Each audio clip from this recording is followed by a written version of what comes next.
ನಮಸ್ಕಾರ ವೀಕ್ಷಕರೇ, ನಾನು ನಿಮ್ಮ ಹೋಸ್ಟ್ ಮುನ್ನಾ ಮೊಮಿನ್. ಹೇಗಿದ್ದೀರಾ ನೀವು ವೀಕ್ಷಕರೇ? SSC MTS ಹುದ್ದೆಗಳಿಗೆ ಸಂಬಂಧಿಸಿದಂತೆ ಮತ್ತೊಂದು ಮಾಹಿತಿಯಲ್ಲಿ ಅಪ್ಡೇಟ್ ಆಗ್ತಾ ಇದೆ ನೋಡಿ. SSC MTS ಮತ್ತು ಹವಾಲ್ದಾರ್ ಹುದ್ದೆಗಳಿಗೆ 31 ಜುಲೈ 2024 ಅರ್ಜಿ ಸಲ್ಲಿಸಲು ಕೊನೆಯ ದಿನಾಂಕವಾಗಿತ್ತು. ಸದರಿ ಹುದ್ದೆಗಳಿಗೆ ಒಂದು ವೆಬ್ಸೈಟ್ ಬ್ಯುಸಿ ಇರುವುದರಿಂದ ಒಂದು SSC ವತಿಯಿಂದ 3 ದಿನಗಳ ಒಂದು ಅರ್ಜಿ ಸಲ್ಲಿಸಲು ಒಂದು ಡೇಟ್ಗಳನ್ನು ಎಕ್ಸ್ಟೆಂಡ್ ಮಾಡಿದ್ದಾರೆ.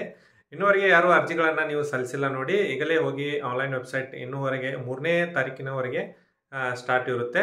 ಯಾರು ಅರ್ಜಿಗಳನ್ನು ಸಲ್ಲಿಸಿಲ್ಲ ಬೇಗನೆ ಹೋಗಿ ನೀವು SSC MTS ಹುದ್ದೆಗಳಿಗೆ ಅರ್ಜಿಗಳನ್ನು ಸಲ್ಲಿಸಿ ಮತ್ತು ಈ ಮಾಹಿತಿ ನಿಮ್ಮ ಸ್ನೇಹಿತರೊಂದಿಗೆ ಕೂಡ ಶೇರ್ ಮಾಡ್ಕೊಳ್ಳಿ. ನಮ್ಮ ಚಾನಲ್ಗೆ ಇನ್ನೂವರೆಗೆ ಯಾರು ಸಬ್ಸ್ಕ್ರೈಬ್ ಮಾಡಿಲ್ಲ, ಮುಂದೆ ಬರುವ ಎಲ್ಲ ಸರ್ಕಾರಿ ಉದ್ಯೋಗ ಮಾಹಿತಿ ಪಡೆಯಲು ಈಗಲೇ ನಮ್ಮ ಚಾನಲ್ಗೆ ಸಬ್ಸ್ಕ್ರೈಬ್ ಆಗಿ ಮತ್ತು ನಮ್ಮ ಅಫಿಷಿಯಲ್ ಒಂದು ವಾಟ್ಸಪ್ ಚಾನಲ್ನಲ್ಲಿ ನೀವು ಫಾಲೋ ಮಾಡೋದನ್ನು ಮರಿಬೇಡಿ. ಇಂಥ ಸಣ್ಣ ಪುಟ್ಟ ಒಂದು ಮಾಹಿತಿಗಳೇನಿರ್ತವೆ ನಾವು ಡೈರೆಕ್ಟಾಗಿ ವಾಟ್ಸಪ್ ಗ್ರೂಪ್ನಲ್ಲಿ ಅಪ್ಲೋಡ್ ಮಾಡ್ತೀವಿ. ನಮಸ್ಕಾರ, ಧನ್ಯವಾದಗಳು.